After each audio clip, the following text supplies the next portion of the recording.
Hello everyone, my name is Mary Dobbs and I'm a lecturer in environmental law in Queen's University, Belfast. This year marks the 50th anniversary of the first Earth Day. If we consider firstly a sustainable future, this clearly will not happen without change. We need to be ambitious, to be informed by science and other forms of expertise, and we need to do this from the very lowest to the very highest levels. And this isn't just a matter for governments or big business, this is an issue for everyone. But what can the law do? Well, the law is a valuable tool. It can help regulate or govern. It can help change behavior. It can help create rights and powers along with obligations and duties. In environmental law, you will find objectives and principles that guide the policy and law in the field. You will find specific targets and standards, both as a minimum and then more aspirational. And you will find procedures to ensure due process, recognition of key interests or voices, accountability, and that appropriate sources are taken into consideration. Environmental law can legislate for more ambitious targets or provide for fewer pollution permits or impose stricter conditions or penalties for breaches, to be enforced ultimately by the courts. So it can contribute to more sustainability, to enhance sustainability. However, environmental law as an area is only a recent development. The first Earth Day signaled the start of environmental law as a field. It was the beginning on the international level in particular. There were individual pieces of legislation before then, but they were relatively few. They tended to be reactive and they were quite narrow in scope. So they were only dealing with individual niche elements for the main part. And in the subsequent 50 years, we've seen a proliferation of environmental law internationally, but also we've seen this within the EU. And generally speaking, within the EU, these laws have become more binding, more ambitious, and more holistic. And this has been facilitated in particular by the extended competencies or powers that were provided within the Single European Act in 1987. Now, to be clear, neither the law nor the policy have been perfect, with reforms continuously undertaken. But what the EU has done is, on an EU-wide level, it has provided for shared minimum frameworks and standards and also procedures across all of the EU member states, including currently the UK and also obviously Ireland.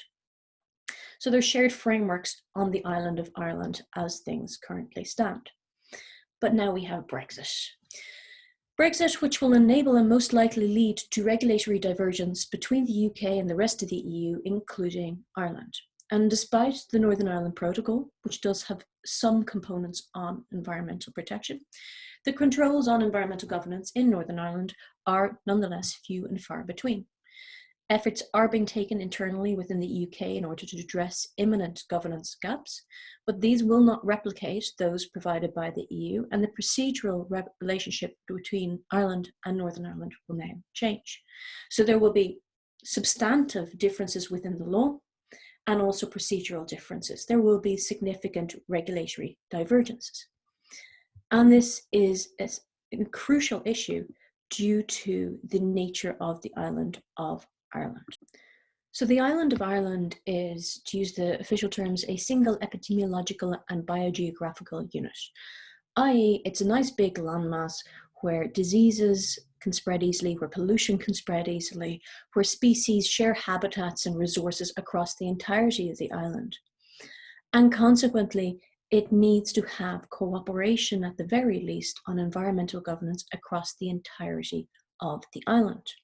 This does not mean that there needs to be one single jurisdiction, but it means that there needs to be cooperation from individuals on one side of the border with the other sides of the border, shared minimum substance of the law, and procedures to engage with each other.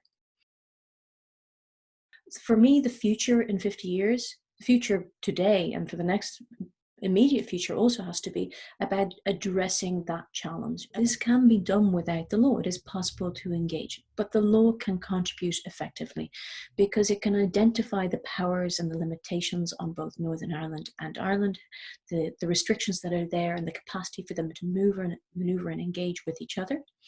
It can also in particular lead to the creation of a binding framework that would address environmental governance, address cross-border environmental governance that would be a common framework that would be shared by Northern Ireland and Ireland, and that would facilitate future engagement between the two, and also facilitate not just between the governments or the legislative bodies, but also between the individuals within Ireland and Northern Ireland. The law is a mechanism to get there. What I would love in the future would be that there would be no need for the law to be there, but it is there as a facilitator and in a way as a guarantee as well. I'd like to thank you for watching. This video is part of a series of expert reflections curated by Future Earth Ireland as part of Future Earth Week. And if you want to watch the other videos or to find out more about Future Earth Ireland, please do check out Future Earth Ireland on Twitter or go to the Future Earth Ireland website on the Royal Irish Academy site as well. Thank you, and stay safe, and here's to a sustainable future. Bye.